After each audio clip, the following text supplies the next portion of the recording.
Сәлеметсіңдер ме, қымбатты оқушылар? Өзін-өзі тану сабағына қош келдіңдер.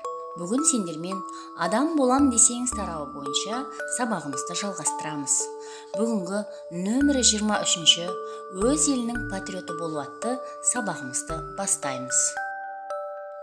Бүгінгі сабағымыздың мақсаты өз елін сүю, отанына адал ұрпақ болу түсініктерін қалыптастыра отырып, сүйіспеншілік құндылығының мәнін ашу. Сонымен қатар, елін, жерін, ұлтын сүйе білуде мейірімділік, жанашырлық қасиеттермен бірге отан сүйгіштік қасиеттерді ұғасыңдар. Сабағымызды әдеттегідей дана сөздер айдарынан бастаймыз. Бүгінгі сабақтың дәйек сөзі ретінде қазақтың ақыны, әдебиет зерттеушісі, ғалым, түркітанушы, публицист, педагог, аудармашы, қоғам қайраткері Ахмет Байтұрсынұлының «Адал адам отанын сүйеді» деген қанатты сөзін қарастырайық. Дәйек сөздің мағынасын қалай түсіндіңдер? Отанға деген адалдықты қандай іс-әрекеттерімізден білдіреміз? Дәйек сөзден мынадай қорытынды шығаруымызға болады. Туған елі үшін аянбай тер төгуге қызмет етіп, халқының рухани құндылықтарын бағалай білетін асыл тұлға, ұлтын сүйетін, өз тарихын, туған тілін құрметтейтін саналы тұлға. Сабағымызды оқулықта 107-ші бетіндегі «Бірге оқимыз» айдарына берілген Құрманбай Толыбаевтың «Менің отаным» мәтіні берілген. Мәтінді оқып алған білімдеріңді саралау, кеңейту мақсатында әңгімелесейік айдарында берілген сұрақтар арқылы талдап көріңдер. Балалар, мәтінді оқу барысында отан деген сөзді естігенде қандай әсерде болдыңдар? Отанын сүйетін адамның бойында қандай қасиеттер болады?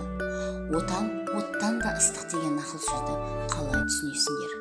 Отанға деген сүйіспеншілігіңді қалай білдіріп жүрсің? Келесі кезекте сабағымыздың маңызын аша түсетін сый ретінде жақсылық пен жамандық ертегісін тыңдауды ұсынамын. Ертеде жақсылық пен жамандық деген екі дос болыпты. Күндердің бір күнінде екеуі аттарын жүгендеп, жол азығын түгендеп жолға шығады. Сөйтіп, тоқтамастан бірнеше күн жүреді. Жамандық өз азығын демде тауысады да, жақсылыққа былай дейді: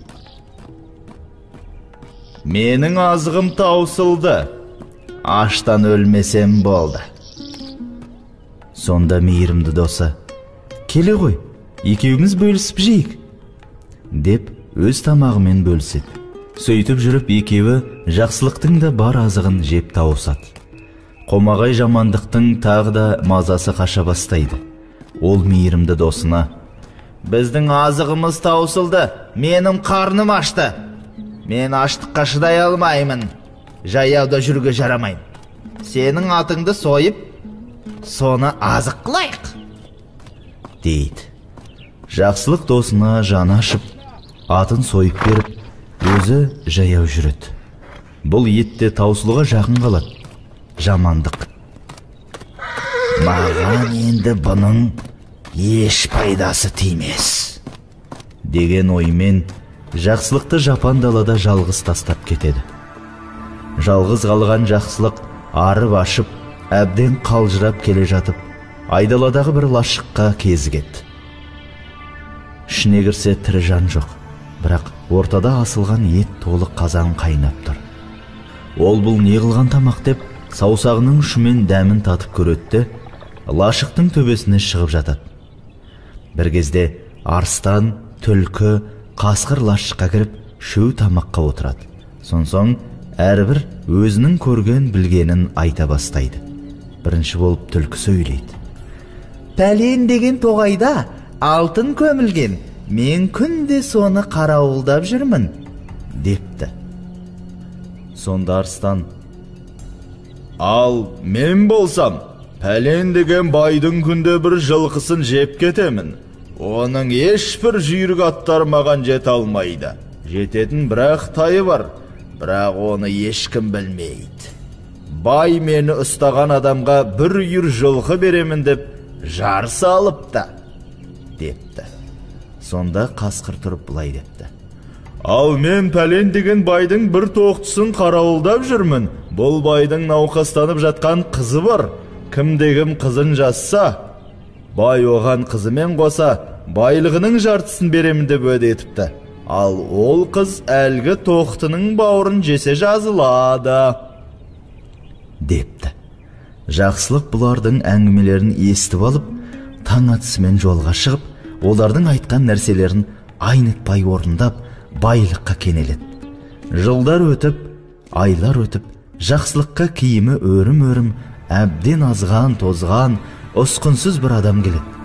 Бұның баяғы өзін жапан далада жалғыз қалдырып кеткен опасыз досы Жамандық екенін әрең таниды.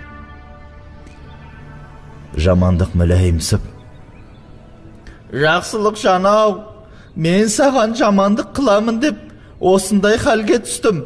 Сен маған енді жәрдемдес.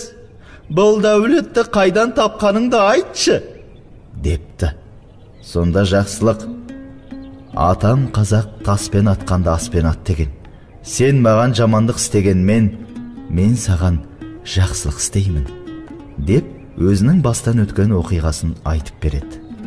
Сосын: сен қазір мына жолмен жүре берсең, алдыңнан лашық шығады. Ол лашықтың ішінде асулы бір қазан ет тұрады. Бірақ сен ол етті жеме. Тек саусағыңның ұшымен дәмін татта, үйдің төбесіне шығып жат. Сонда түлкі, қасқыр, арыстан келеді. Сен олардың әңгімесін тыңдай бер. Олар кеткеннен кейін естіген сөздеріне орай әрекет етсең, сен де байлыққа кенелесің, дейді.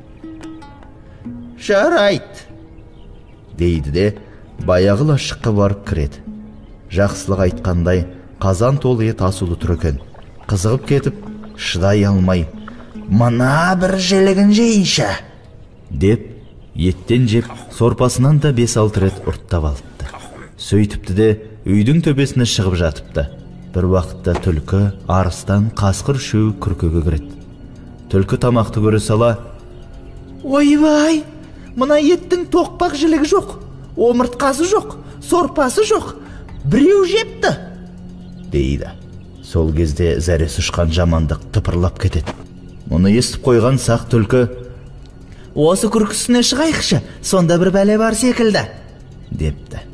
Үшеуі төбеге шықса, Жамандық жатыр екен. Олар Жамандықты бас салыпты. Сөйтіп, жақсылық жақсылығынан өмір сүріп, мақсат мұратына жетіпті. Жамандық жамандығынан ит құсқа жем болыпты. Ал балалар, ертегі ұнады ма?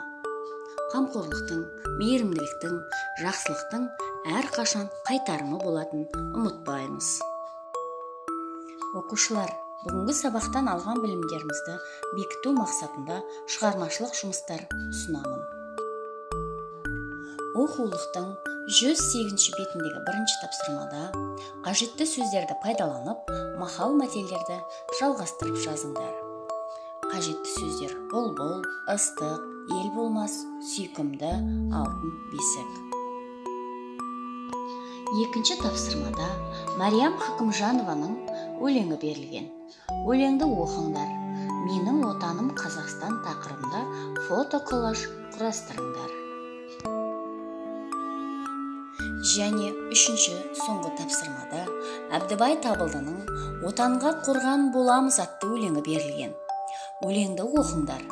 Өзің тұратын өңірдегі отанын қорғаған батырлар туралы мәліметтер жинап, баяндап беріңдер.